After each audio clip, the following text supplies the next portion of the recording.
because my dad had told me I was good enough. So Soweto for me was never an obstacle. I knew there were better things out there in life for me.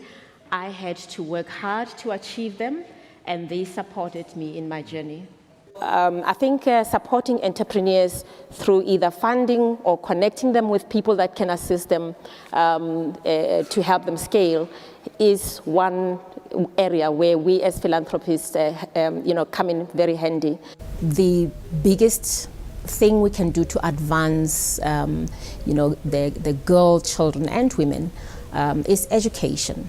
It is, we can't state this enough. It is important, as Madiba said, it is the key that opens many doors, and it does. Dr. Precious Moloi-Motsepe, a South African fashion entrepreneur who has been well recognized globally for her efforts in bringing African fashion onto the world stage with her company. She is also the co-founder, together with her husband, of the Motsepe Foundation, and of course, as some who have studied her history would know, she started her career as a young medical doctor who was trained in South Africa. She has done great work and has done great advocacy work for youths, for entrepreneurs, and for women, not only in South Africa, but also around the whole African continent. Today, we're going to look at the advice and the bits and pieces of wisdom that she has dropped as she has spoken in South Africa and on the global stage of what she thinks should be done by governments and by all of us all, of course, to help entrepreneurs, to help women, and to help the young girls that we have in our world, and especially on the African continent. We're going to start with rule number 1, which happens to be my personal favorite: drop your unconscious bias. Now, I studied medicine. I grew up in Soweto, in the township of Tladi. I come from very humble beginnings. My father was a teacher and my mother was a nurse, and there are 5 of us at home. And very often we would be managing, and then something happens and we fall below, what the family can afford. But I'd like to share with you, during my medical student days, a story that comes from back then. And listen carefully. So a father and son get in a car accident and are rushed to hospital. The father dies, and the boy is taken to the operating room, and the surgeon says, "I can't operate on this boy because he's my son." How is this possible?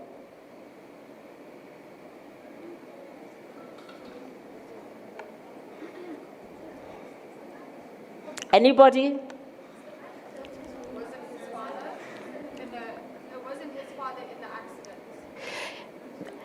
It's the father and the son involved in the car accident. It wasn't the son's father. It was the father. Was the Holy Spirit? Anybody at the back? There's a hand up there.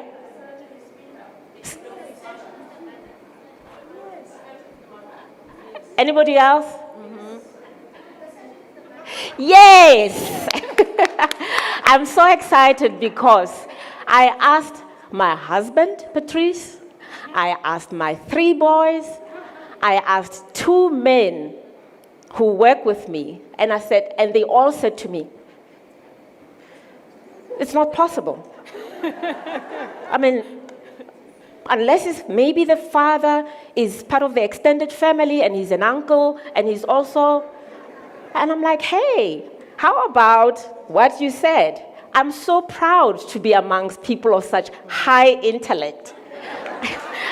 You really get it, just like that. So the answer is simple. The surgeon is a mother. But because we never ever think of women in those positions, if I say pilot, you see John. If I say surgeon, you see a tall, very big guy, scalpel, you don't see the woman, the petite woman, you don't see her.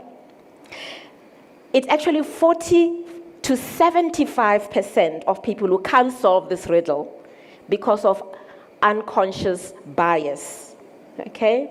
We all have unconscious bias. and we pass it on to our children, and they don't see themselves in the positions that they should be. Rule number 2, entrepreneurs can help in solving Africa's problems. As I said, we believe that social entrepreneurs can really make a huge contribution towards poverty alleviation on the continent, job creation, towards finding solutions to very difficult challenges on the continent. We've just come from a plenary where the presidents were talking about Ebola and how we find and create systems that will help us to prevent future pandemics. And from what I've seen, the network of social entrepreneurs that in the network that the Schwab Foundation has started, we have incredible innovators. These are people who look at problems, analyze data, put together solutions that will be relevant for the context within which they work. I was just in meetings earlier with somebody who told me about also in the energy space, solar power, lights they use for very poor communities in rural places, where using these lamps, they can light up the whole village. And that creates an ecosystem around itself, because not only are women able, not only do they feel safe within the community, they're also able to prepare food and meals for their families. Children are able to do homework later. There's a sports center where children can play, late after school. So the issue of darkness is completely eliminated just using this one simple system that is, solar powered. And I think there are many, many examples of social innovators who come with unbelievable solutions to local problems and using local context. Rule number 3, education is the key that can open many doors. The biggest thing we can do to advance, the girl, children, and women is education. It is we can't state this enough. It is important, as Madiba said. It is the key that opens many doors, and it does. You and I sit here because we benefited from good quality education.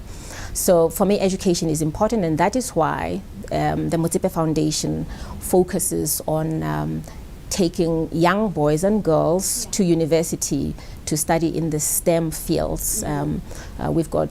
We've committed more than 2,000 bursaries to date for students to study in STEM fields.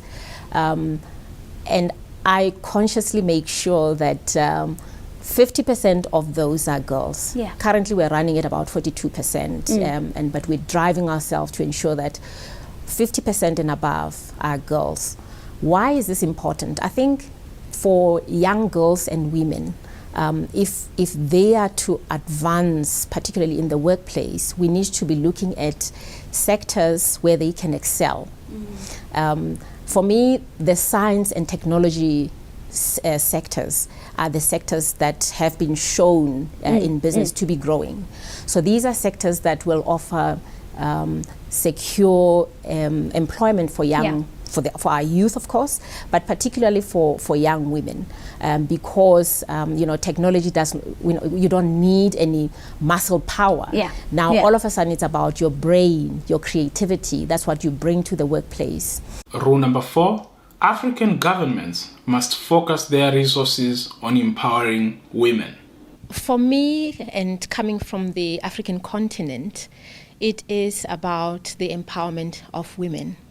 I believe that we can do much to achieve the other goals if we focus on including the other half of our human resources through empowering them, through making sure that they are healthy and they enjoy good health. And why I'm saying that is because when you have a healthy woman, you have a healthy child. You have chances of a child who will go through school and become successful. And you also have a chance of a woman who will become the productive member of society. The other important thing that we must note is, as we welcomed last year the 7th billion person into the world, our demographic dividend on the African continent, we stand a chance of reaping that through empowering women. And by that I mean that we will begin to see more young people working, and we have a lowered dependency ratio. It is important because when women are empowered, they will focus on having smaller families, and they will focus on investing in the health, the education of their communities, or their families and their communities. Rule number 5, gender equality lessons must start at home. You know, when I said that for women empowerment to be, we need men to be involved, I don't really mean that women need permission from men, so that it shouldn't be misunderstood as such. But what I meant is, firstly, we've got to realize, like I did when I was a young girl, that it all begins at home, okay? So my father did it for me. I've got 3 young men, not boys anymore, they're growing up. And how I raise them is very important, because how they see me treat them and how their father treats me is how they're gonna go out into the world to treat each other. So I believe that as women, we have the obligation to raise our boys to understand that this has to be a fair and just world. We've got to inculcate those values into our sons. So it starts at home. And then it obviously goes into the community. You know, boys that are respectful of themselves and respectful of the women around them, you know, also do that in the community. So we have men and women who are now sharing in this responsibility of caring, of being more sensitive, of being respectful towards their girlfriends or their female friends, you know, at school. Rule number 6, global companies must maintain the same standards for both developed and developing nations. What I wanted to raise, in terms of brands and maybe, companies that want to invest, and this is coming from a perspective of a developing nation, it is very important that companies that come and invest in Africa, in India, use the same standards that you talk about. You know, the commonly used one also is the ESG, environment, society, and governance. Those standards should be used in the countries that these companies are investing in. I think that is very important because then we avoid instances like what happened in Bangladesh and elsewhere in the world. On the African continent, you know, the people that are getting affected most by climate change, are the very poor. We've just seen 2 years ago droughts in Cape Town. We've seen the cyclone in Mozambique. We've seen torrential rains in the area of Durban along the east coast of Africa. So these are people who really cannot even help themselves. So it's very important that issues around, dumping of material on developing nations should be done in such a way that we also empower them and ensure that they can participate in recycling and reusing, repurposing of garments that come from the East or the West.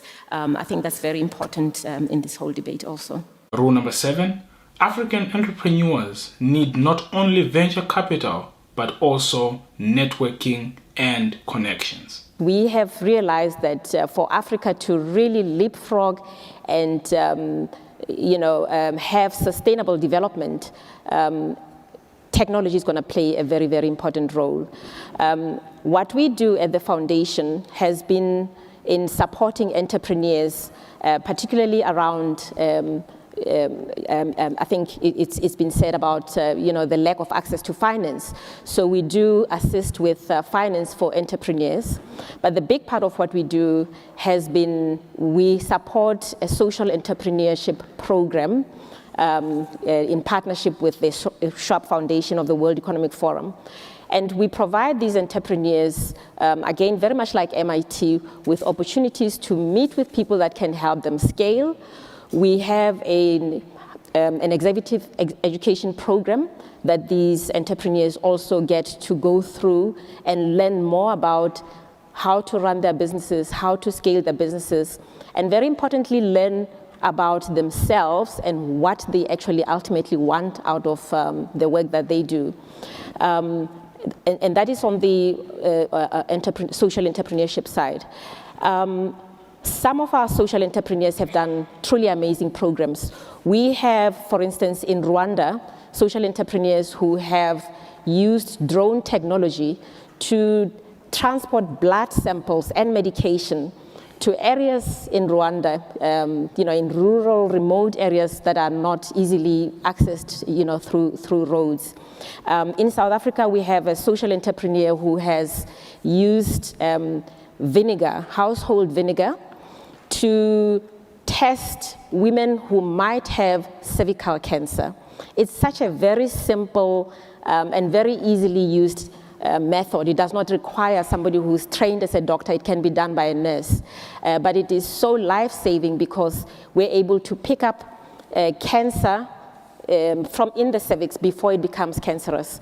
So I think supporting entrepreneurs through either funding or connecting them with people that can assist them to help them scale is one area where we as philanthropists come in very handy.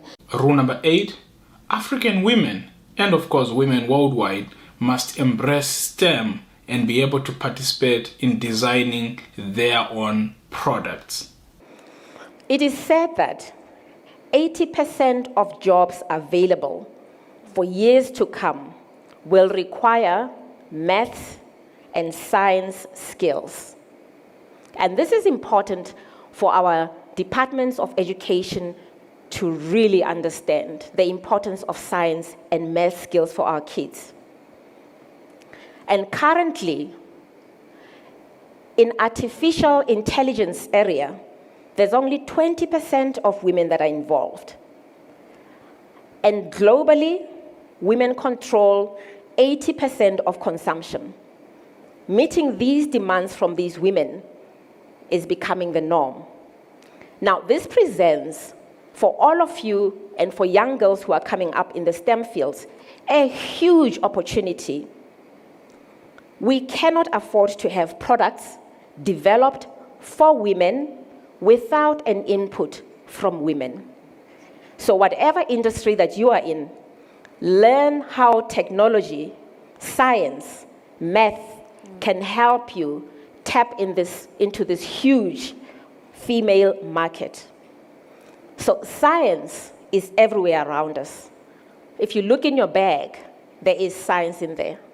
It's in your lipstick, it's in your smartphone, it's in your tablet, it's in the makeup that you wear, it's in the petrol in the cars that brought us here. We all use math and science in one way or another.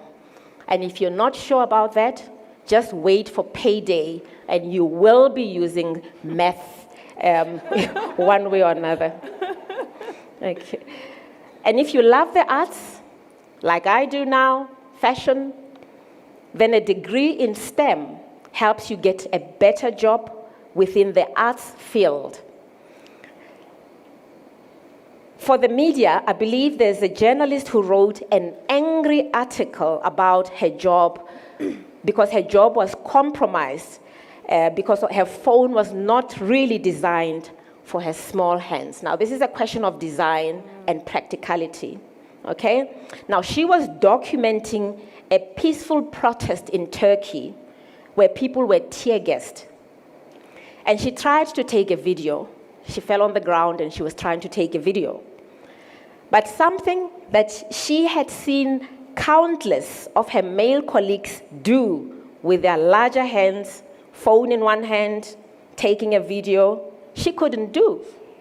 And she missed a huge opportunity to capture something that was so phenomenal, just because the device was not really designed to fit her tiny hands.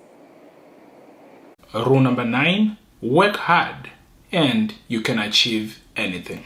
As you correctly said, we both grew up in the township of Soweto. That's the same township where Nelson Mandela, Bishop Tutu, who's also very well known, also grew up, including the very famous Soweto uprising of 1976. At that time, I was a young girl, probably in middle school, when these disruptions came. How did that inform and shape who I am today?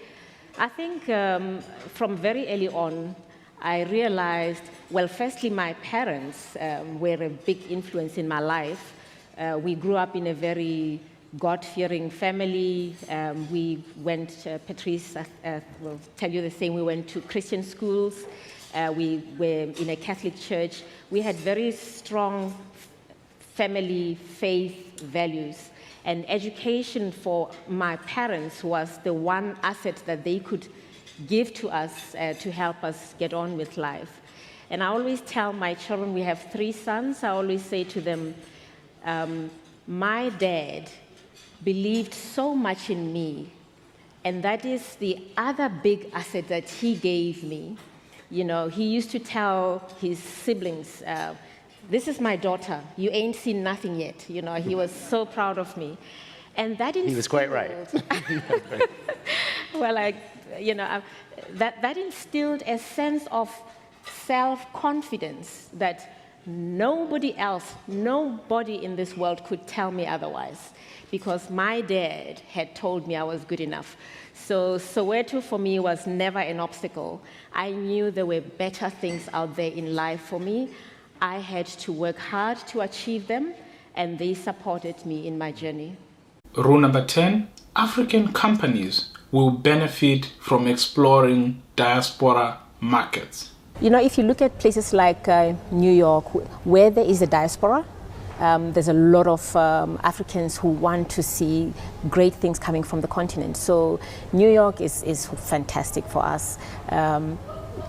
Even Paris is really, because people appreciate different design, something authentic, something that has history and heritage that comes from the continent. It's unexpected and it's different from anything else that you see there. So I think markets in the diaspora are very, very welcoming for African brands. Dr. Precious is definitely one of the most inspiring figures who I have explored and who I have profiled ever since I started this top 10 rules on this channel.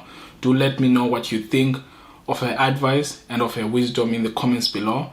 And of course, if you have another African entrepreneur, another African rule breaker, and another African disruptor or innovator who you want me to profile next, please do leave it in the comments, and definitely I'll be sure to profile your suggestion next time. And until next time, my name is Maro.